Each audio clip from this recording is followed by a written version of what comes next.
Obi. What's up, brother? Oh, I don't know. Not too much. You're on the Texas Hall of Fame committee. Yeah.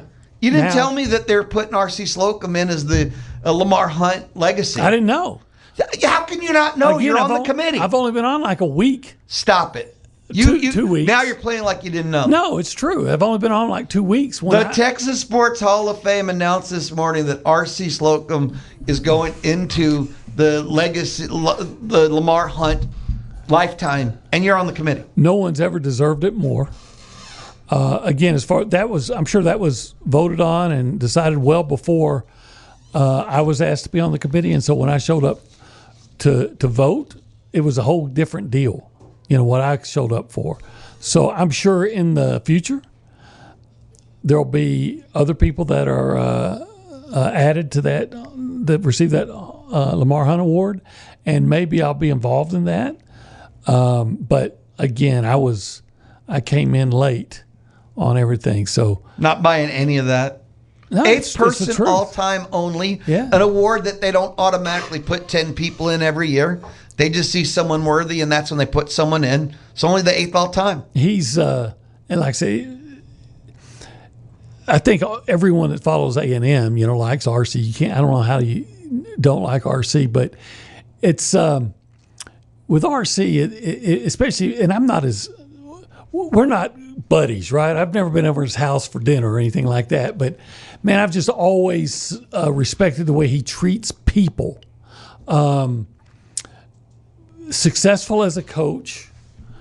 He loved A&M. He had opportunities to leave A&M. He had opportunity to be the head coach of the Cardinals. He had the opportunity to be the head coach at LSU and stayed with A&M. And then he was what I thought mistakenly fired. People have their different opinions, but I thought it was a big mistake. And Baylor approached him, and he said, I can't change my colors that fast. He was A&M and still is through and through. Didn't want to coach for anybody else. Did a great job, winningest coach ever here. And again, a gentleman, a fine gentleman. And so no one more deserving of the honor.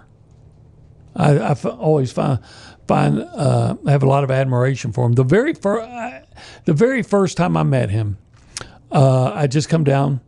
I'd been working at the Eagle for like 2 weeks, and I came down for one of his press conferences, and Alan Cannon, the SID at the time, introduced RC. This is old Buchanan, writer at the Eagle, and you could tell RC was busy. And he said, "Well, how you doing?" And I thought, "Great," like anybody would. It's in the old Kane Hall lobby, and he walks to the doors. He's about to walk out, and you watch him stop, and he kind of catches himself, and he comes back. I'm just getting ready to leave. He comes back up and he says, "Now, Olin, where are you from?" I think he left thinking, wait, I wonder if I was rude. What coach anywhere cares what the media thinks, and I wouldn't blame them. A lot of coaches don't care what their fans think. I mean, I've seen coaches say, I don't want anybody coming to talk to me. And I've seen coaches on the record talk about how he was put up and said something rude to a guy that was saying hi, and admitted it. RC is just not that kind of person. He's just a good, nice man that doesn't mind if you say hi to him as a fan. Even when he was coaching, I thought his genius with RC was that he could be at HEB picking something up and, knows that people want to talk to him. And he would say, my bad impression of RC, he'd say, well, we thank you for your support and, appreciate you. Now, I got to get out here and try to figure out a way to beat those Longhorns. But, he would acknowledge you for 10 or 20 seconds, which a lot of coaches just won't do. Well, a lot of coaches act offended. Right. Literally offended. They get, I understand completely. I always thought one of the funny, to me, this is funny. It may not be to you, but so when my son was here in the 4th grade, he played on a Little League basketball team with Kevin's son. Mm-hmm. And one of the first practice, I'll give this for Kevin, he's involved in his son's life and he'd take him to practice. So practice? I took my son to practice, And Kevin saw me and walked to the other side of the gym. I'm like, Sorry. Okay. It's like, it's not like I need to talk to you. Well, I've already talked to you today. But okay, whatever.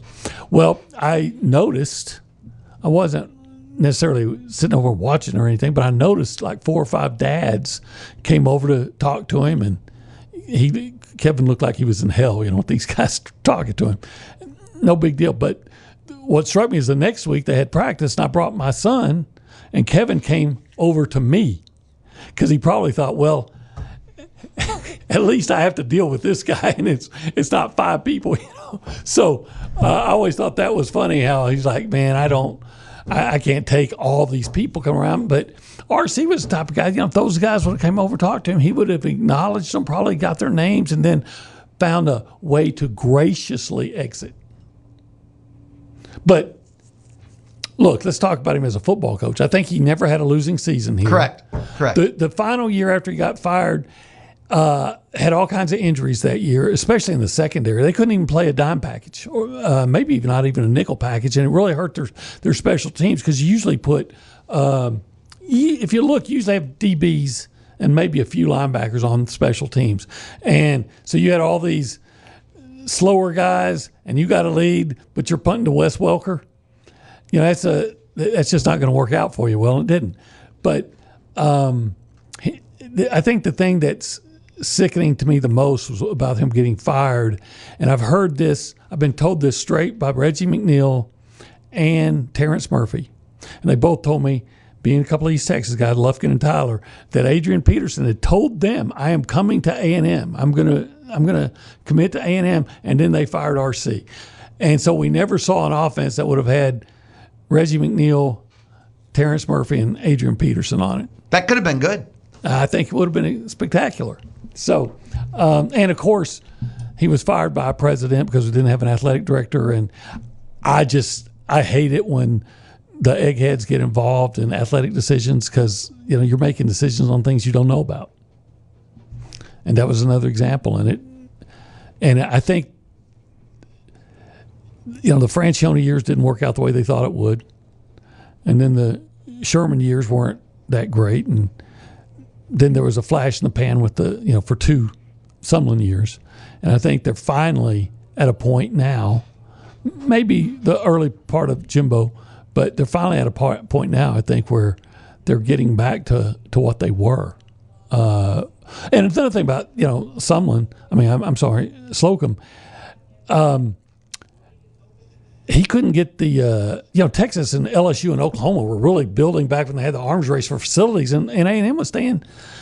Their A&M's, I think the administration's thought was, hey, we've been winning, so we don't need to invest more. And then we've been winning. Aggies show up no matter what. Why invest?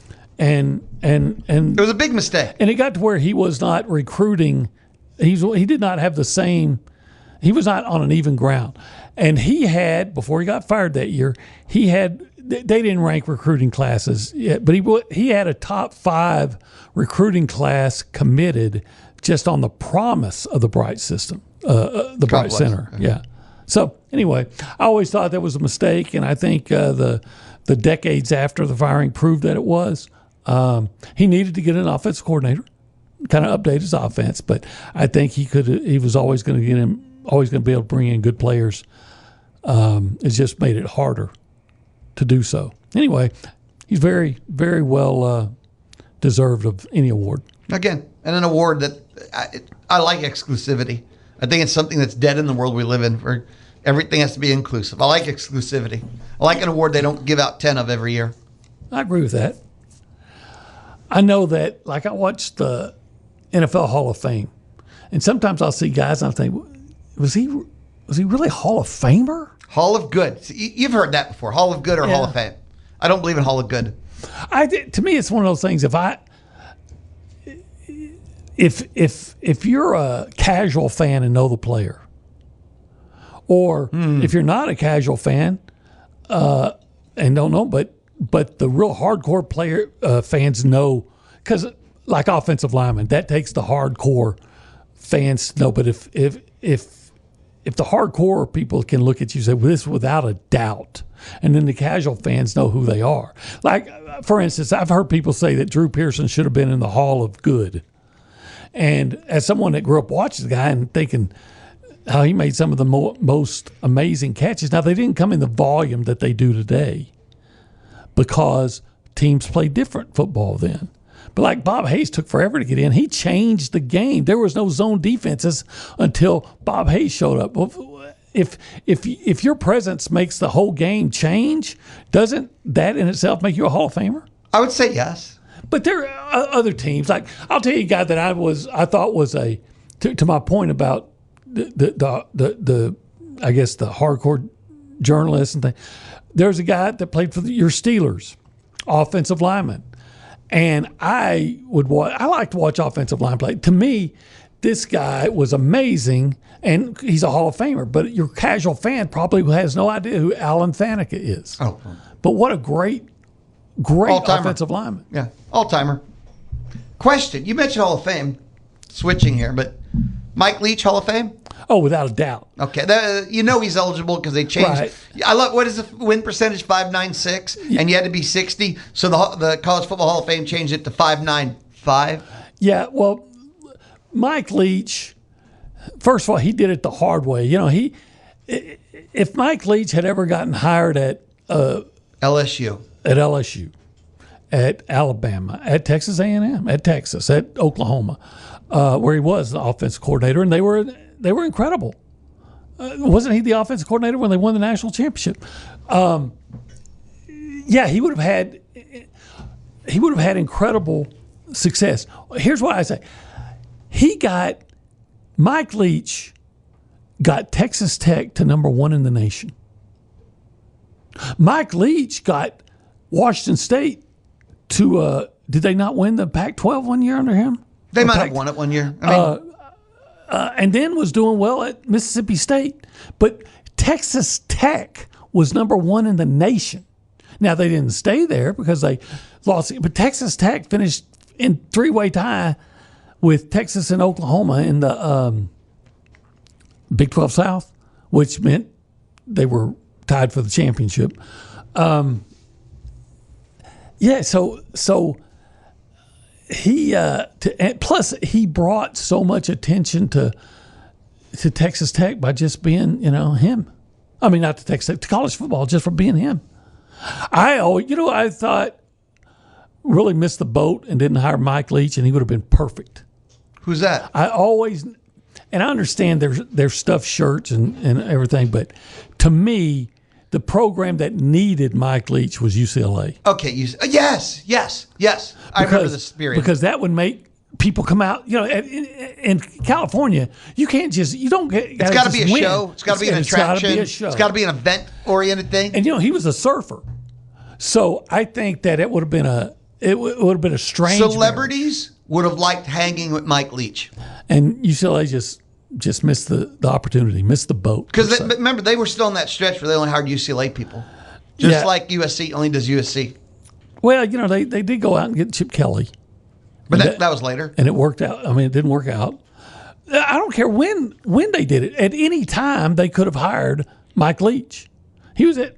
You got to hire him away from Mississippi State. You got to hire him away from Washington State. You got to hire him away from Texas Tech. At any time, they could have got him. And it would have been amazing for him there because he would have gotten players. They would have played in the Rose Bowl, and they would have been entertaining, and people would have come out to see him, and he'd have been funny and eccentric. Eccentric, yeah. Eccentric. His stories, his style would have played well. Yeah. Because he is a character. But that's why UCLA sucks. Because they do always want to hire former players and stuff like that. They don't think outside the proverbial box, I don't think. UCLA Athletics does not believe in spending money. And they can hire their own alums for 40% off. Well, of course, it's a moot point now. God blessing. I'll tell you something. I might have told you this before. So when I was working for Yahoo/Rivals up in Nashville, so actually Franklin, Tennessee, my neighbor, he's a college football fan, and he was a chef, and so he'd have us over for dinner a lot and stuff like that. And Oh, that must have been rough. yeah, it was awesome. Anyway, one time, we got along great, and he knew what I did for a living. And one time I said, I got to take I got to call, I got to go, I got to take it. And he looked at my phone because I was down, and it said Mike Leach, and he's like, Mike Leach is calling you? I said, yeah, I'll be right back. So I'll go outside and take the call and write down some notes. I come back in, and the guy, all he wanted to do was talk about what Mike Leach had to say. My neighbor was a friend of mine for years, was never more impressed with me for anything other than that I got to talk to Mike Leach on the phone. Mike Leach was on your phone. Yeah. He called your phone. Yeah. He was recalling me back. But still, Mike Leach had your number. Mike Leach called you. His number. You and Mike Leach were boys. You and Mike Leach plundered together. We were none of those things. Chip Howard, he and Chip are boys. I know that. Oh, yeah. But Mike Leach would always return a call. Even if it was 3 a.m. He would, no, seriously. Even if it was 3 a.m., 4 a.m., he always returned a call. So I have a sports writer friend who was covering Texas Tech during those years. And one time, I guess they had not a late game, but probably a 2:30 kickoff or whatever. And my friend had finished his story and everything, and he was in the Fox and Hound in Lubbock having it was late at night, By now it's probably close to 1:30 on a Sunday morning, and maybe not that late, but you know what I'm saying. And they were finishing up, and he looks up, and Mike Leach comes wandering in. And he sees my friend, and who's with a couple. He's a reporter. He recognizes him, comes over and says hi. And the waitress walks up and says, "Usual coach." And he says, "Leach." He says all Leach did was point at her, like, "Yeah, point." And she brought two big, large beers, and that's. And he sat down with them and talked with them just like a normal person would. And he was anything but normal. He wasn't outrageous. He just was anything but normal. Your usual coach at the Fox and Hound. Yeah. In Lubbock, Texas. Let's grab a timeout, dude. Olin Buchanan.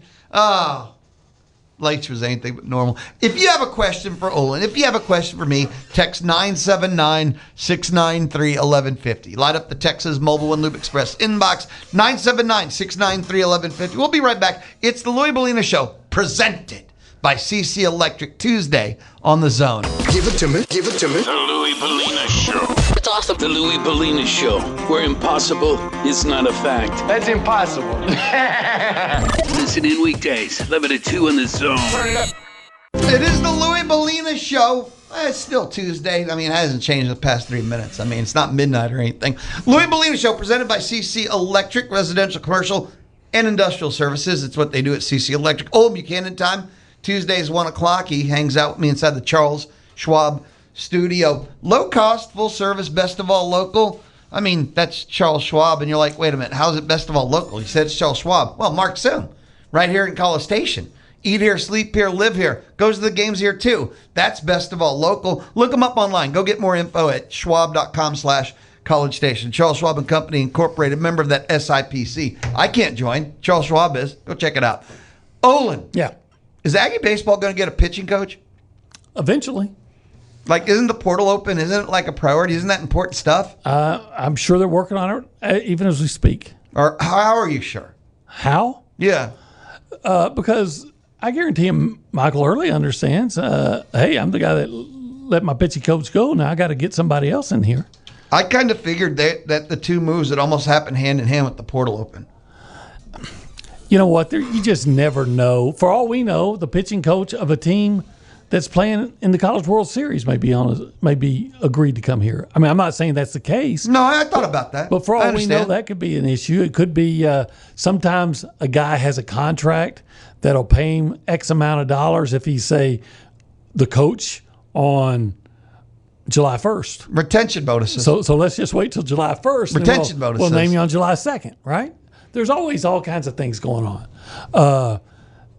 Or maybe he thought he had to deal with somebody and it fell through, and now he's trying to play catch up. There's all kinds of possibilities. Or he might be saying, I want to make sure I make the right choice and not the quick or easy choice. But then you have to say, well, yeah, but sometimes if you wait too long, you might miss an opportunity. So I think it's obviously a very important decision for Michael Early, and he should make that decision in his own time and then live with whatever the results are. No. That's too calm. Take it in his time and then live. Man, what does that mean? Well, it means that he's got to understand. He probably understands that this hire is going to have just put a huge. It's going to define his time at Right. A&M. If he makes a bad hire, he doesn't get to make the next one. And may decide, how much time he has That's at it. A&M. If this one goes wrong, he's not making the next one. So you're going to be more deliberate in deciding to make sure you got the right guy. So you might be more willing to wait until the College World Series gets over and so on and so forth.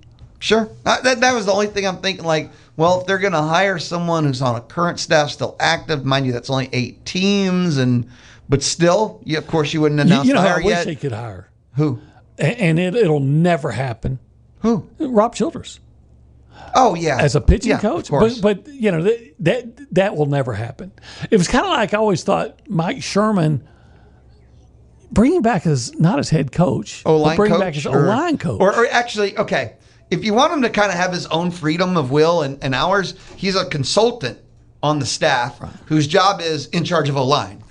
Right. But, of course, once you've been the head coach and fired from someplace, you're not going to come back. Well, it kind of depends on the how. You're 90% correct. I'm not trying to argue, okay? I do want to be clear. But, it depends. Because, remember, RC was fired from A&M, and he still's the interim AD 3 times. Yeah, but he never came back to coach football. No. They never brought him back. Hey, you want to come back and be our defensive coordinator? You're a good Hard defensive pass. coordinator. Hard No. pass, yeah. But then, you know what? That would have been Elko or Fisher, and I don't think either one of those guys, or Sherman, I don't think any of those guys would have insulted RC by offering that position. Oh, RC's a legend. That's too big. Yeah. Yeah, but again, if there would have been a way, like with Sherman, as you said, and just get the offensive analyst consultant role, and they can do whatever they want now. You can be on the field coaching now. Just made him the head of O-line. By the way, A&M has a great O-line coach. This is not a statement Adam against Cushing him is whatsoever. outstanding. So I just want to be clear. We're not commentating on him whatsoever in the universe. I've got 3 text messages right away. Let's hear 'em. Edo is back at LSU. It's true. But remember something, everybody. So there's the one. LSU is not the real world. You can't use LSU as an example when we're trying to talk logically. Plus, LSU hired Will Wade back. LSU hired Ed O back. LSU is not the real world. And let's face it. Thank you, everyone that texted. Ed O was, and that's a great point, and that's the one I can think of. Ed O is a cartoon character. I don't think Ed O's ever going to get another chance to coach Anywhere, as a head anything. coach, even though he has a national championship to his resume. Louisiana Lafayette wouldn't hire him as a head coach again. And he still got the $17 million. His disaster at Kansas damaged his any head coaching in the future thing.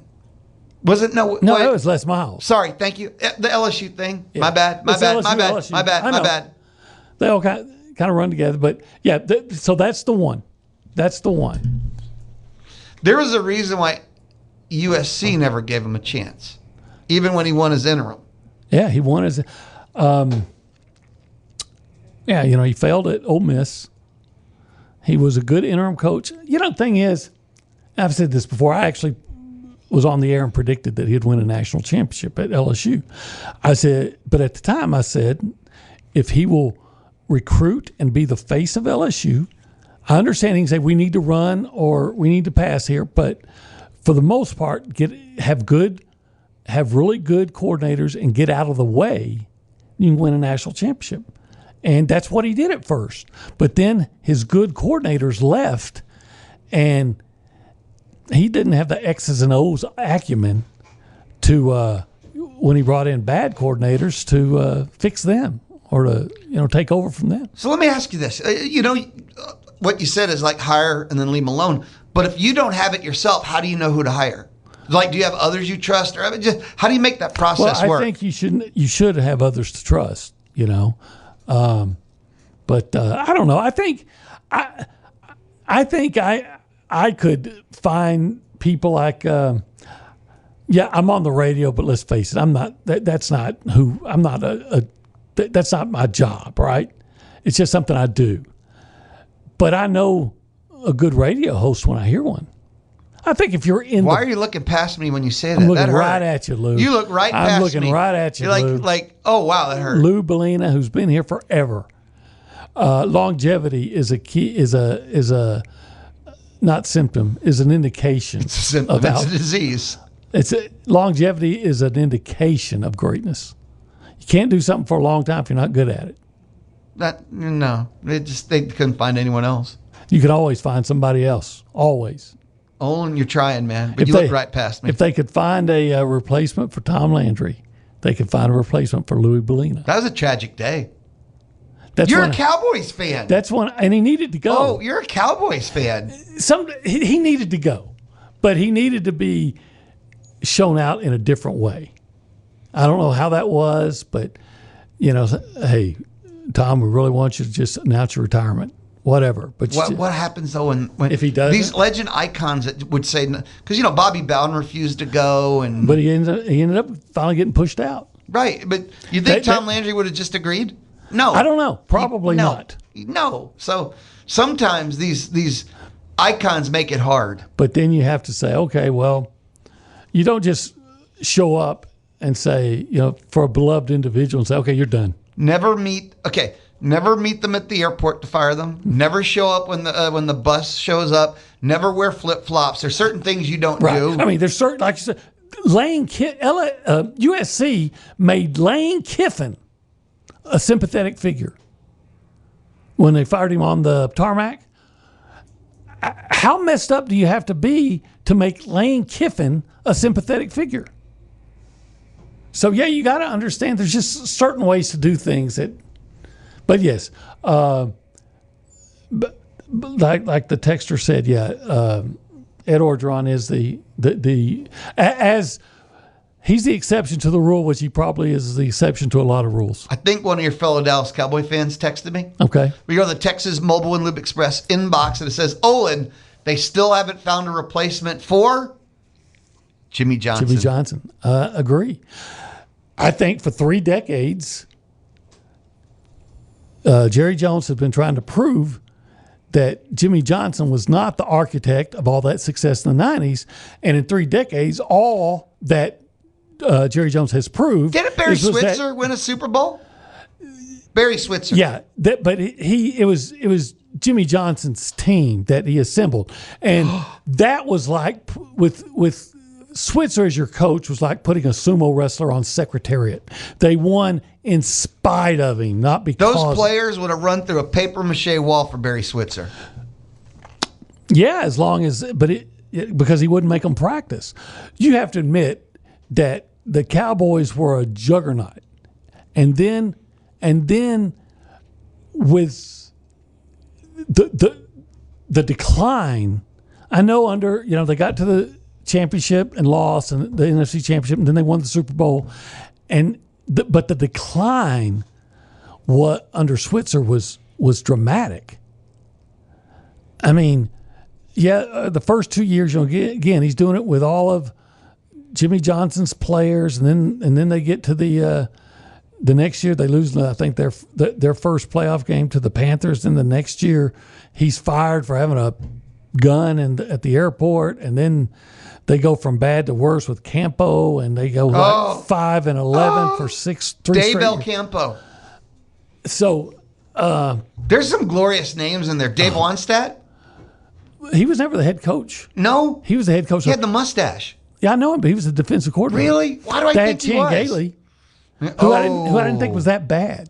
Chan Gailey, Campo. Then they went with Parcells, and they were getting better fast, and they would have won. But as soon as Parcells got success, Jerry wanted the credit again. And Bill Parcells pieced out quick. Well, because Jerry lied to him, or Jerry reneged on the deal of staying out of the way. Right. Just very straightforward with that one. And then they went to Wade Phillips, who I couldn't stand, good defensive coordinator, terrible head coach.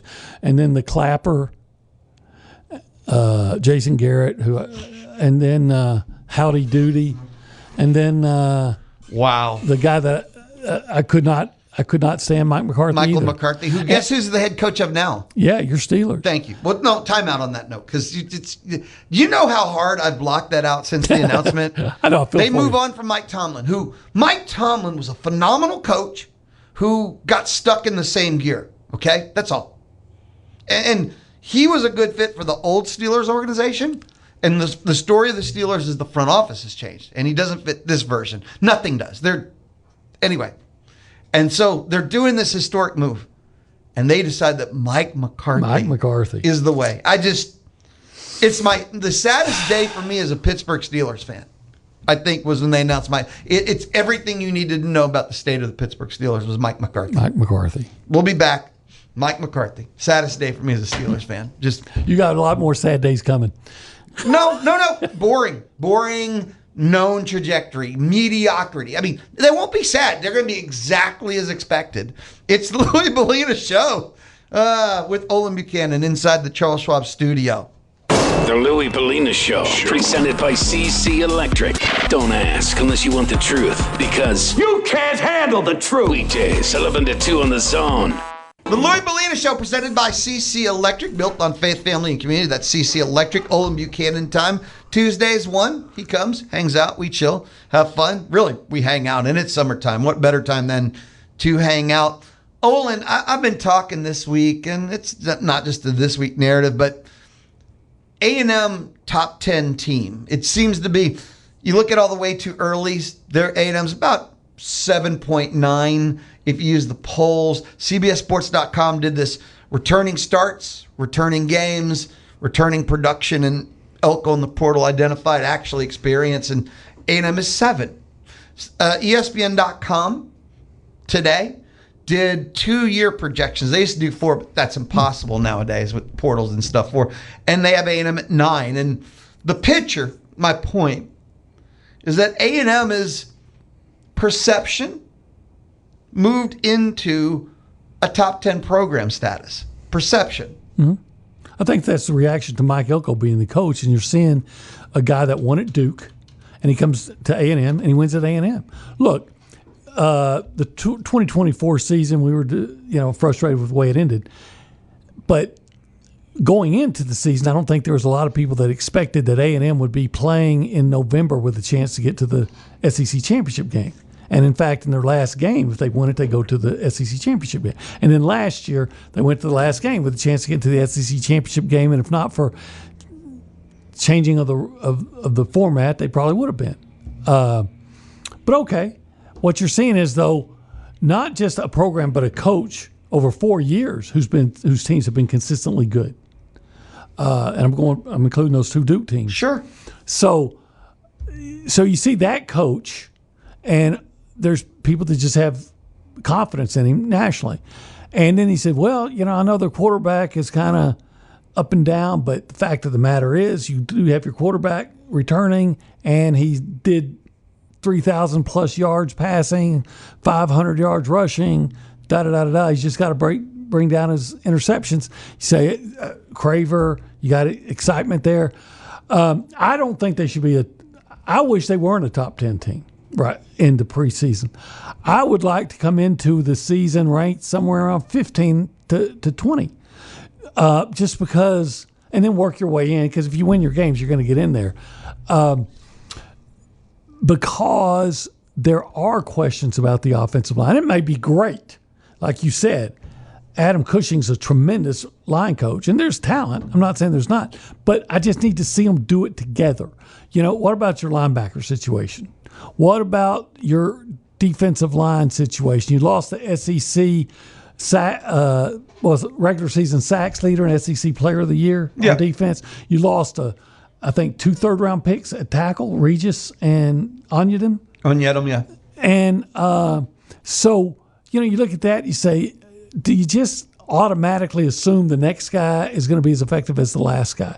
Or are the guys that are returning, do we automatically assume that they're going to raise their performance? They might. In fact, in some of the guys, I expect that they will. But it's almost like playing Yahtzee. Are you going to playing Yahtzee? Are I played Yahtzee all the time as a kid. Are you shaking You it use up? the expression, I actually played. Did you get all 5? Did you get the Yahtzee? You have to, man. I'm not putting an X in the box. I'm sorry, I had to take a 0 more than once. Is it all going to come out for you this year? You know, you had to shake up a lot. You had to bring in guys from the portal. You're bringing up guys from that you've recruited. You got guys coming back. Is it all going to come up Yahtzee for you? It might. It doesn't have to be Yahtzee. Yahtzee's the national championship. Maybe it's the long straight. You know, maybe it's a full house. I think the program is still at the point you just have to play in the college football playoff. Okay. The demands to win it all are a little premature. But I think, here, you know what the simplest statement I have is? You still need to validate the top 10 status. I don't think that's 10 wins. Yeah, I don't think that I could look at this A&M team yet and say I think they're going to be a playoff team for the reasons I just said. Linebacker issue. Actually, they're totally rebuilding the front 7. You mentioned the 2D tackles, DN. That's 3. Linebacker, your lead linebacker. That's 4. The front 7 is being rebuilt. I think is the simplest way to phrase what the defensive issues are. Well, you lost 2 starters, or at times starter. One all the time starter, one sometimes starter when he was healthy in Torian York and Scooby Williams, and then Damian Sanford got hurt. And we're hearing that it's not going to be a season-ending thing, but we're also not hearing when he's going to be back. So, you know, until he's back, you go on the defense completely rebuilt front 7. Offense completely front. You know, when you're rebuilding both lines of scrimmage, you cannot guarantee anything. Right. Period. Now, I know that you can sell me on what could be, and I'm not going to argue any of it, but you can't sell. Right. So the first thing I'm always going to look at is your quarterback. Second thing I look at is O-line. And third thing I look like is D-line. So that's what I'm saying. Do I think that it's going to be a major problem? No. But top 10? I just want to be a little more conservative. You know? Olin, don't be scared to let your maroon flag fly. Don't be scared to buy all the stock you can get.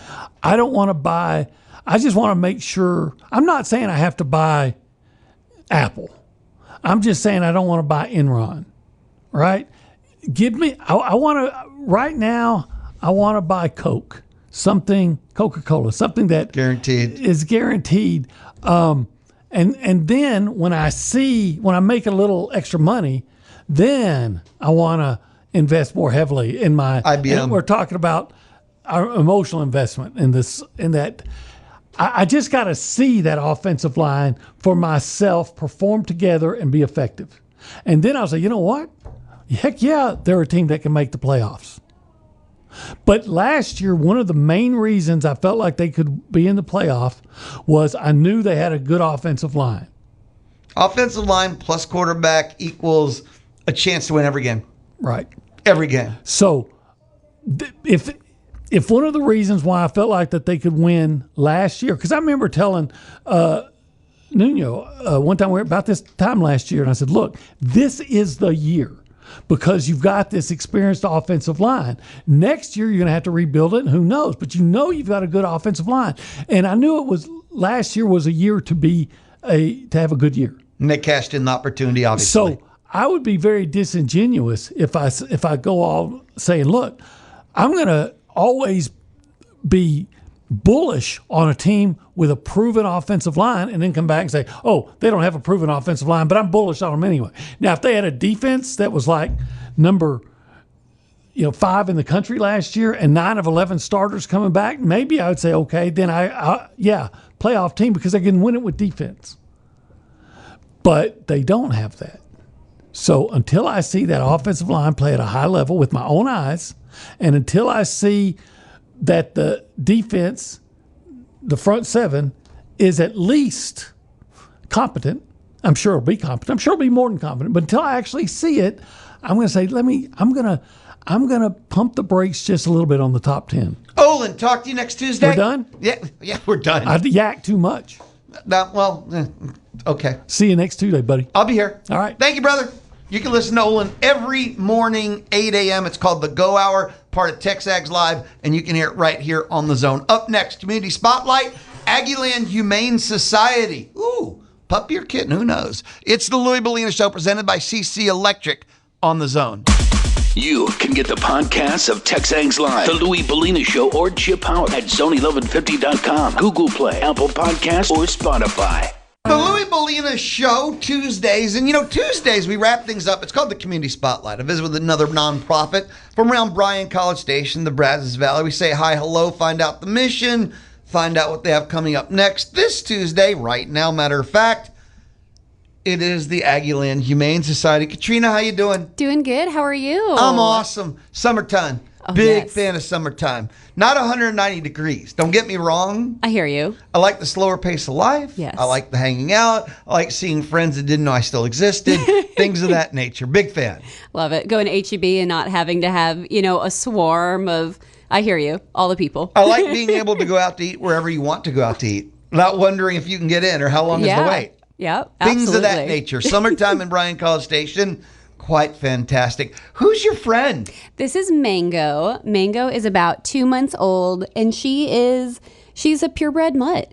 I really couldn't tell you exactly what breed she is, but I would predict that she'll be about 30 pounds, give or take, full grown.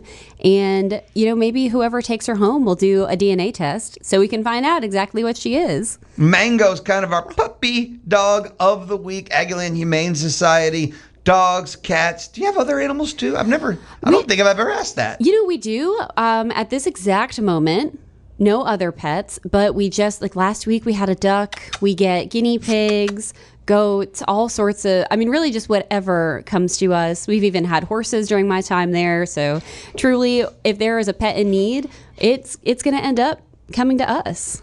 So Mango is looking for, a forever home, a permanent home. Looking for a family. Okay, you're by yourself. Then make a family. Yeah. Mango's just looking for someone to hang out with. Truly. If you're interested in finding out more about Mango, where do they go? AggielandHumane.org. You can see Mango and all of our adoptable pets. Or if you've lost your pet, I know, This is a biggie. The summertime, we're having folks coming over, the gate gets left open, the yard folks, I totally understand. If you lose your pet, check out the website because we update that in real time as pets are coming to the Aggieland Humane Society campus. And they can be turned into Aggieland Humane. You guys pick them up. You guys take care of them. Yes. Don't let them get lost in the system. Correct. You can check AggielandHumane.org. Yes, AggielandHumane.org. And other tips, if you have lost your pet, especially if it's your dog, walk your neighborhood. Ask your neighbors, hey, have you seen my pet? This actually happened to me, what was that, last week? I got a call that one of the dogs had gotten out the front door.